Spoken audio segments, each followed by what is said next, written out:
Mix Cultural.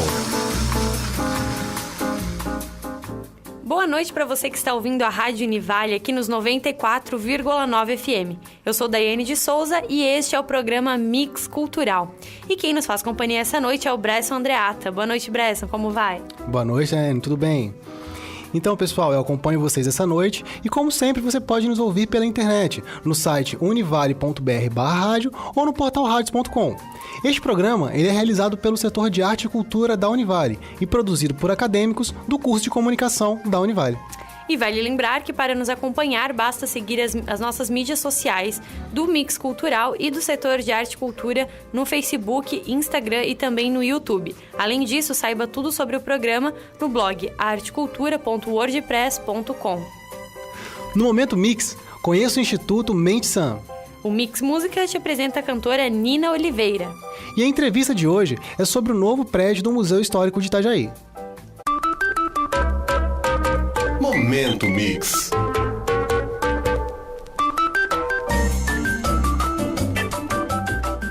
O Momento Mix te apresenta o Instituto Mente Sã, projeto que realiza várias ações de consciência ambiental no bairro de Gravatá, em Navegantes.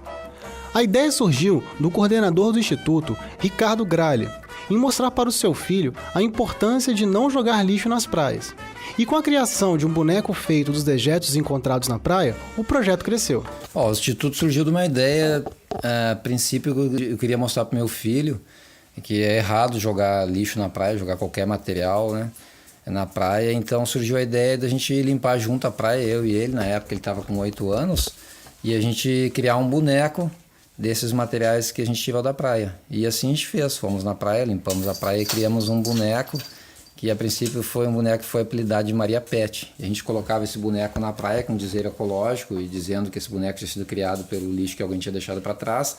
E esse boneco foi chamando a atenção de empresários, de comerciantes que já me conheciam aqui do bairro e resolveram me ajudar, e o projeto começou a crescer a partir daí. Depois dessa ação surgiu a biblioteca, com acervo todo feito de doações e sediada no espaço físico do Instituto Mente Sã. Este local tem como proposta promover o hábito de leitura entre os moradores, além de ser um espaço cultural e de aprendizado. São disponibilizados livros, aulas de inglês, arrecadação e doação de alimentos, contação de histórias, além de outras ações. Para quem quiser conhecer mais o projeto, Ricardo deixa os contatos. Confere o áudio aí. Então, hoje a gente tem um grupo no Facebook, que é o Projeto Mente Sã Praia Limpa, que é um grupo dentro do Face, e a minha página pessoal é Ricardo Gralha. E quem quiser vir conhecer a nossa instituição aqui, a nossa sede, é na rua Arthur Alfredo Galvez, 842, no bairro Gravatá. Mix Música.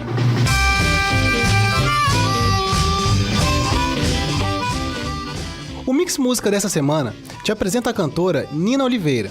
Natural de Guarulhos, São Paulo, a jovem mistura gêneros da música brasileira, como MPB, samba, rap e letras, com fortes críticas sociais. Nina toca muito em questões sociais e usa o dia a dia como plano de fundo para suas canções, onde conta, de maneira simples e poética, experiências rotineiras do ser mulher e negra numa sociedade racista e machista. A dica vem do site Jardim Elétrico, que para o Dia da Mulher trouxe algumas cantoras da nova geração. Sem nenhum trabalho gravado em estúdio, Nina tem suas músicas armazenadas em vídeos no YouTube e em gravações no SoundCloud. Também como sugestão do portal Jardim Elétrico, vamos ouvir agora a canção Disque Denúncia, em que Nina Oliveira e Gabi de Pele Preta, outra jovem cantora negra, fazem um dueto denunciando a violência contra a mulher. Sobe o som para Disque Denúncia.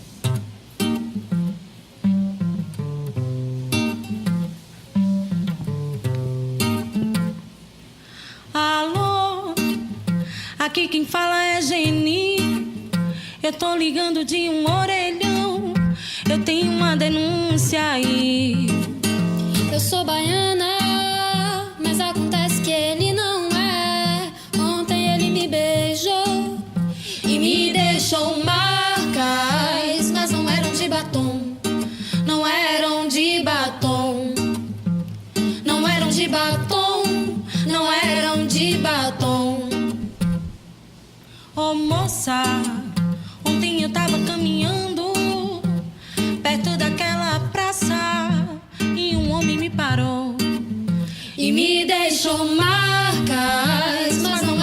batom, não eram de batom, não eram de batom, não eram de batom. E eu não sou a culpada Pelo estupro, a pedrada, pelo meu sangue que vaza, pela minha pele que racha, por estar sexualizada, por ser comercializada, por ter no corpo as marcas que não eram de batom, não eram de batom, não eram de batom, não eram de batom, não eram de batom, não eram de batom, não eram de batom, não eram de batom. Alô, aqui quem fala é Geni. Eu tô ligando de um orelhão, eu tenho uma denúncia aí. Eu sou baiana, mas acontece que ele não é. Ontem ele me beijou e me deixou marcas, mas não eram de batom, não eram de batom, não eram de batom, não eram de batom. Ô moça, ontem eu tava caminhando perto daquela praça e um homem me parou E me deixou marcas, mas não eram de batom, não eram de batom, não. eram de batom, não eram de batom. E eu não sou a culpada Pelo estupro, a pedrada, pelo meu sangue que vaza, pela minha pele que racha, por estar sexualizada, por ser comercializada e por ter no corpo as marcas que não eram de batom, não eram de batom, não eram de batom, não eram de batom, não eram de batom, não eram de batom, não eram de batom, não eram de batom. Agenda Mix. Começou hoje em Balneário Camboriú a Semana da Fotografia. O evento vai oferecer mais de 30 palestras sobre diversos temas voltados para foto e vídeo. O evento vai rolar até o dia 24, no Cine Teatro Itália, que fica na Avenida Central, número 335. Para mais informações, na página do evento ou direto no local. E hoje também teve início o Red Bull Amafico, em Florianópolis, e as inscrições continuam abertas até o dia 31 de março. Nessa segunda edição, a proposta é dar asas às pessoas e projetos de inovação social por todo o Brasil. O evento começou então às 18 horas na rodovia SC 401, quilômetro 4, em Florianópolis. E amanhã, sexta-feira, quem estiver em Blumenau vai poder prestigiar o Encontro Poético, com André Sotal, Léo Novak e Ramon Lima. O encontro acontece no Cafundó Bar Cultural, que além das músicas e poesias, oferece o palco aberto para quem quiser falar, declamar ou se expressar de qualquer forma. O endereço é na rua Pastor Oswaldo Hess, número 388, no bairro Ribeirão Francisco. O evento começa a partir das 19 horas. E continua aberta para visitação na Biblioteca Central da Univale, campus Itajaí, a exposição Israel, um olhar sobre esse envolvente país, da fotógrafa Flávia Silvelaga. A mostra segue aberta para visitação até o dia 31 de março e a entrada é gratuita. Na próxima quinta-feira, dia 23, a partir das 18 horas, acontece a abertura da exposição The Vinds Exhibition, no espaço multiuso da Univale, que fica anexo à reitoria. A mostra é a realização do Centro Design Catarina e reúne peças nos estilos vintage, retrô e redesign. A entrada é gratuita e quem quiser agendar visitas monitoradas pode entrar em contato com o setor de arte e cultura da Univale pelo e-mail artecultura@univale.br ou pelo telefone no 47 3341 7580. E você que é aluno da Univale de Itajaí, fique ligado na programação do projeto Tem Música na Biblioteca. Na próxima terça-feira, a partir das 18h30, a cantora Bárbara Damasio se apresenta no palco da Biblioteca Central e todos estão convidados. E para encerrar esse bloco, lembramos que o setor de arte e cultura da Univale está oferecendo nesse semestre diversas modalidades de aulas de extensão em música. São elas violão e guitarra, teclado, percussão e bateria, técnica vocal e violino. Para mais informações, os interessados devem entrar em contato com o setor de arte e cultura pelo telefone 4733417580. E essa foi a Agenda Mix. Fique ligado, o Mix Cultural vai pro intervalo e volta daqui a pouco.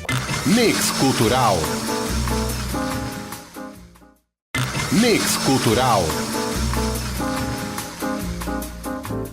Estamos de volta com o Mix Cultural para o segundo bloco. Lembrando que você pode e deve participar do nosso programa enviando sugestões de pauta para e-mail artecultura@univale.br ou também no telefone 3341-7580.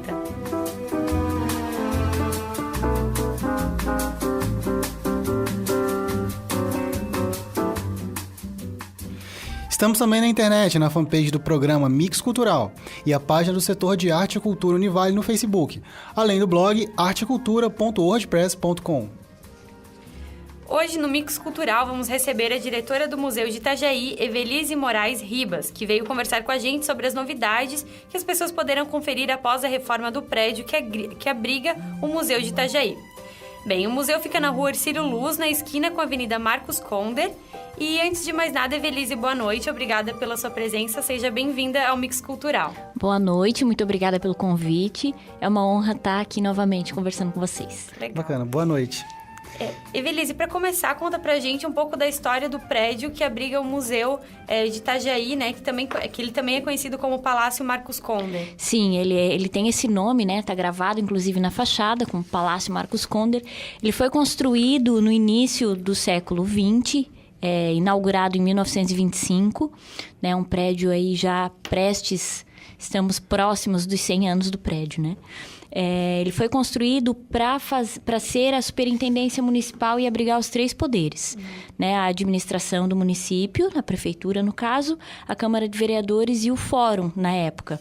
O museu tem 3 pisos, o subsolo, o piso térreo e o piso superior, além de um sótão amplo, né? Então acomodava para o porte da cidade no início do século, acomodava muito bem, né, esses 3 setores, né?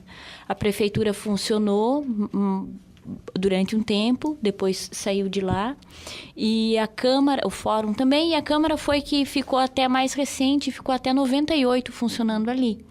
Depois a Câmara saiu, né?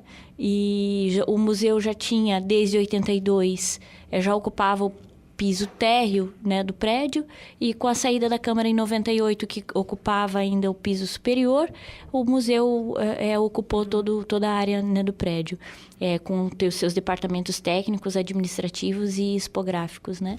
E aí, assim, hoje o museu, o Palácio Marcos Conder abriga 100% do seu espaço à expografia, uma nova expografia projetada, né, para ele, e a parte técnica e a administração do museu deve ir para o anexo que foi construído nesse processo todo aí, que durou aproximadamente 3 anos, né, da obra que foi inaugurada em 2016. Ah, perfeito. E o espaço onde se localiza o museu, na praça, a gente que passa ali pode verificar que ele foi todo revitalizado, né? Então, ele ganhou novas áreas de vivência, até tirou aquele... tinha um comércio ali, tiraram o comércio e... Você pode contar pra gente sobre essa reforma e qual que foi o objetivo dela, aquele novo espaço, como é que ele vai ser utilizado? Então, aquela praça ali, ela era uma praça já há muito tempo, né? Há vários anos, há mais de 10 anos, se reivindicava que ela fosse uma praça cultural, que ela tá no centro da cidade, num espaço nobre e um espaço realmente de vivência, de confraternização das pessoas, né? Que tivesse esse olhar cultural mesmo, porque ali nós temos um museu histórico e a Casa da Cultura, né? Então, aquela praça que antes era ocupada, aquela área do camelô ali, ela, além de poluir visualmente, ela impedia, né, o aproveitamento melhor daquele espaço para os eventos culturais. Então, já era uma reivindicação da comunidade há muito tempo que aquela praça fosse melhor aproveitada, né? O museu, ele tinha a necessidade de ser ampliado. Hoje, o museu tem em torno de 16 mil peças. Né? Então, é um acervo muito grande. Nós temos desde moedas até estátuas enormes. Né? Então, um acervo muito diversificado, que ocupa muito espaço. E essa reserva técnica, essas peças que não estão em exposição, elas ficavam guardadas dentro do palácio. como a gente tinha essa necessidade desse espaço para condicionar melhor essas peças, foi projetado, foi pensado um anexo para esse museu, para ocupar essa parte técnica e administrativa, os laboratórios de conservação e restauro das peças, né? A parte de catalogação, de documentação de todo esse acervo. Então, era muito necessário a construção desse anexo. Esse anexo é aquela parte bonita que a gente passa na rua e vê, né? É aquela parte nova, bem contemporânea, que tem um brise de metal que parece rendado, assim, do lado de fora. Sim. Aquele desenho, ele imita o desenho do piso hidráulico original do museu. Ah, que bacana. Então, é bem legal, o projeto é um projeto muito bonito, essa parte do anexo, né? Então, já lá, há 10, 12 anos, né, já se vinha discutindo no Conselho de Patrimônio a necessidade de um anexo e que o anexo deveria ocupar aquela parte que o camelô ocupava, né? Que o antigo camelô ali de Itajaí ocupava nessa expansão para a praça. Só que para receber um projeto desse porte, a praça também teria que ser revitalizada. Então, foi pensado um projeto integrado, né? A restauração do palácio, o palácio foi restaurado, a construção do anexo e a revitalização da praça. Pensando as questões de drenagem, de iluminação. Se vocês passarem ali, vocês vão ver que é uma praça ampla. Tivemos polêmicas por conta da retirada das árvores antigas, mas as árvores antigas, elas afetavam, né, o prédio. A gente tinha um problema muito sério com o resíduo das folhas no telhado do prédio, então elas tiveram que ser removidas também por conta disso. E a praça hoje, ela apresenta assim, um grande bulevar, né, um corredor grande de passagem em que a gente pode trabalhar ali com espetáculos de rua, com feiras, com saraus, com coisas ao ar livre ali que favoreçam que a população tenha acesso mesmo, né, à cultura, à arte. A gente não vê muita arte de rua em Itajaí e a praça deve fomentar isso mais também, né? Apropriação urbana, assim, por parte dos moradores. Isso. Tem aqueles banquets que são bancos quadrados grandes pela praça. Eles também podem ser usados como mini palcos. A gente está pensando em que eles tenham facilidade de acesso a pontos eletrônicos para que a gente possa ligar equipamento de som, para que a gente possa montar mini palcos para que as coisas aconteçam naquela praça, né? Saraus, pequenos shows, espetáculos de rua mesmo, teatro de rua, feiras, briques. É isso que a gente quer promover ali, né? Então, o projeto veio de encontro com essa vontade, né? Da gestão municipal também. Bacana. Evelise, a gente ficou sabendo que durante as obras e o projeto de restauração do museu, alguns alunos do curso de História aqui da Univale, eles participaram de algumas escavações ao redor do museu. A gente queria confirmar essa informação, né? E também saber o que foi, que tipo de objeto, enfim, qual foi o resultado dessas escavações, o que foi encontrado nessas ações. Sim, então, o que acontece? O museu, ele é um prédio tombado pelo patrimônio histórico, né? Todo imóvel que é tombado pelo patrimônio histórico, se vai receber alguma intervenção, alguma obra, algum restauro, ele tem que ter uma documentação arqueológica, porque ele é um prédio tombado, né? A arqueologia, ela se divide em diversas áreas, e uma delas é a arqueologia histórica, que estuda os vestígios da ocupação humana em épocas anteriores, né? E ali, no museu, aconteceu isso. Por conta do restauro, era necessário, né, que fosse feita essa documentação para a obra estar regular junto ao IPHAN. E o que acontece? Em qualquer intervenção, por exemplo, num restauro de um revestimento de uma parede, a gente pode encontrar alguma coisa embaixo, né, de uma argamassa que a gente não espera. Um tipo de ferraria, um tipo de prego ou uma pintura antiga. Então, tudo isso são evidências também arqueológicas do período da construção do prédio. Como o museu recebeu ao redor dele todo um sistema de drenagem por causa das chuvas e tudo mais, a área ao redor dele teve que ser sondada arqueologicamente. Então, é lógico que ele não foi considerado um sítio arqueológico inteiro ao redor do museu. Foram feitas janelas que a gente chama de escavação, de sondagem. determinados para fazer uma amostragem dessa sondagem, né? E foi feito algumas escavações, o processo foi coordenado pelo arqueólogo da Fundação Genésio Miranda Lins, o Darlan, e foram encontrados alguns objetos simples, né? E contemporâneos ao período da construção do prédio, que é a década de 20. Então, algumas garrafas, cacos de louça, alguns vestígios, assim, muito, muito simples, né? Mas que ajudam a contar um pouco da história daquela época, o tipo de louça que se usava naquele período, como que era, que tipo de pessoas que frequentavam aquele espaço, porque algumas louças finas, né? Então, foi encontrado algumas coisas assim. Esse material está sendo, atualmente, ainda está em processo de catalogação e estudo, né?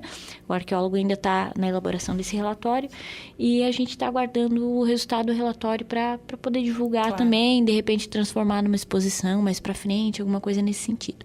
Que bacana. Então, como você está falando aí em relação ao que foi encontrado, né? Itajaí é uma cidade antiga e deve ter muita história para contar.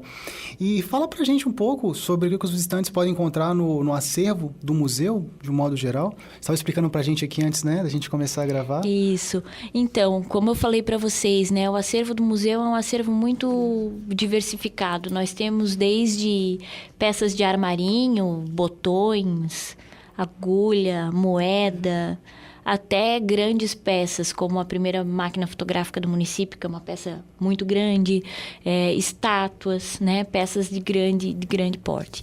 E o acervo do museu, a maioria dele, a grande parte, ele é um acervo republicano, do período após a proclamação da República, né, no Brasil. Então, um acervo recente, em tese, né? A República foi proclamada em 1889. Então, um acervo do século XIX, a gente tem alguma coisa, tem muito acervo do século XX. E aí, a gente dividiu, a expografia foi dividida no museu, falando um pouco da fundação do município, né?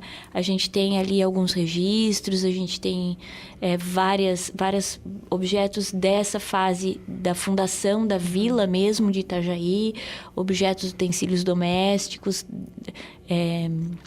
A gente tem acervo também sobre a religiosidade, a gente tem um setor que discute um pouco sobre essa questão das religiões em Itajaí, religiões de matriz africana, as religiões cristãs, a gente tem uma Bíblia em alemão, né? Uma das poucas Bíblias em alemão, escritas em alemão.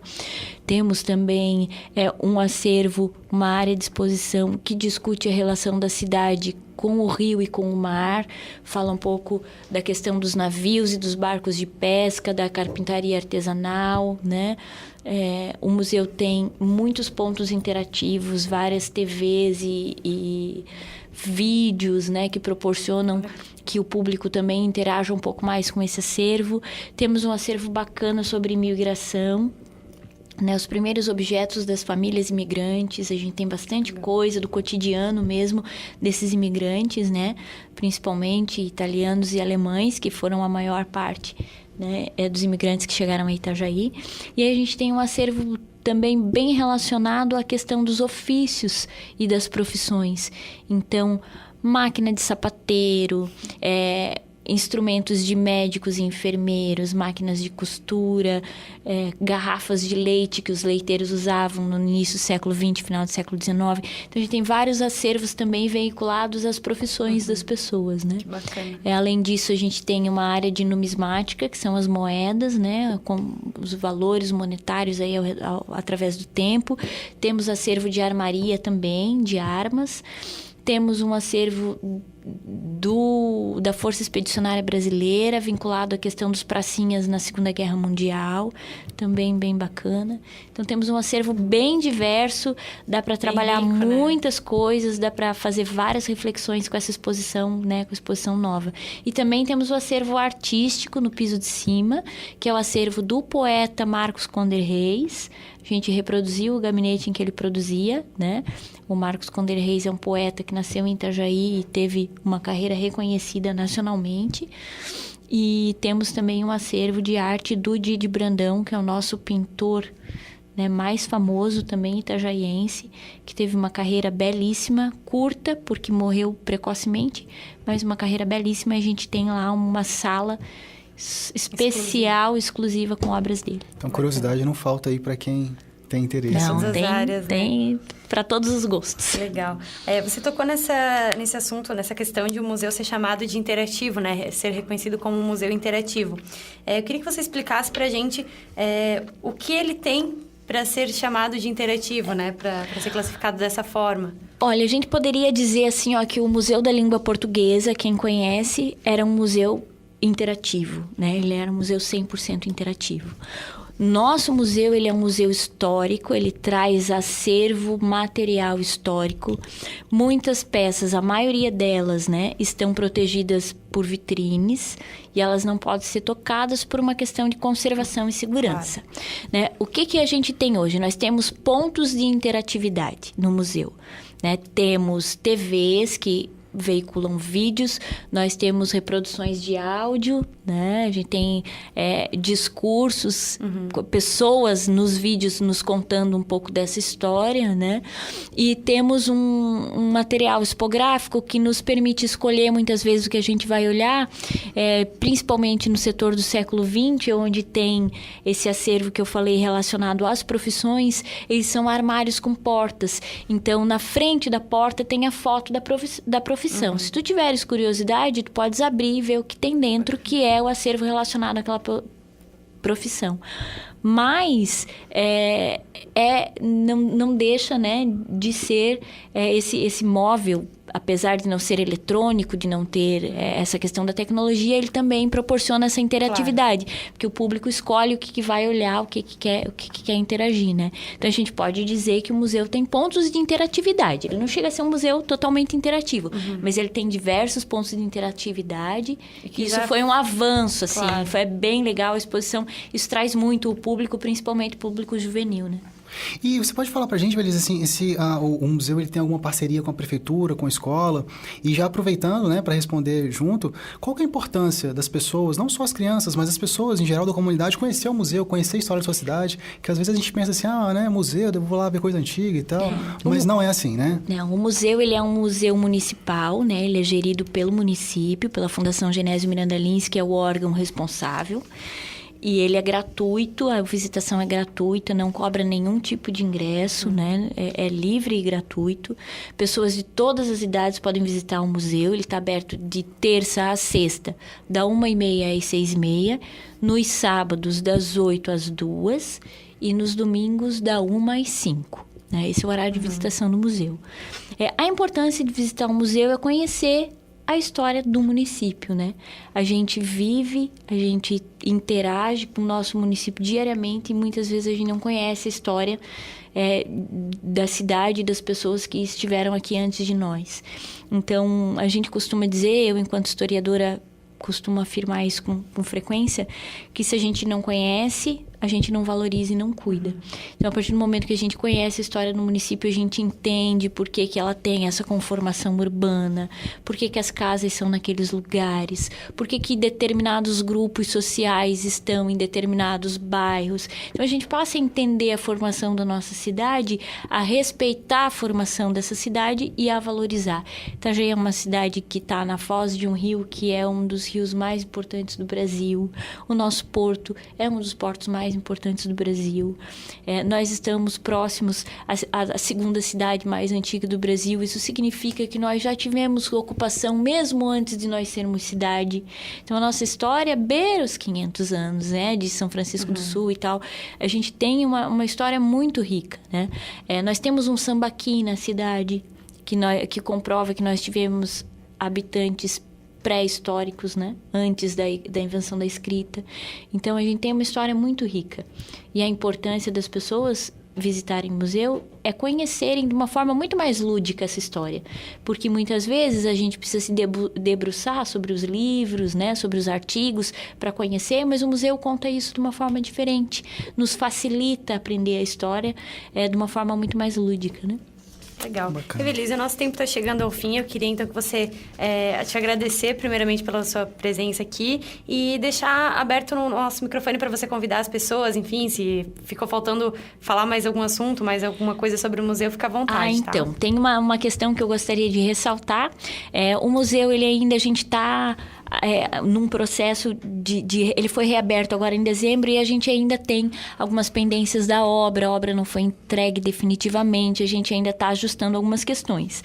Mas a partir de abril a gente já vai estar recebendo os agendamentos para as escolas, que é uma demanda forte, não só as escolas públicas, mas também as particulares, de trazerem as turmas escolares para visitarem o museu. Então, a partir de abril a gente vai estar recebendo o agendamento, né, através do e-mail museuhistóricoitajaí@gmail.com e do telefone 3348-1335, né? Esse telefone em breve já deve estar funcionando. Acredito que em mais uma semana a gente já deva estar atendendo.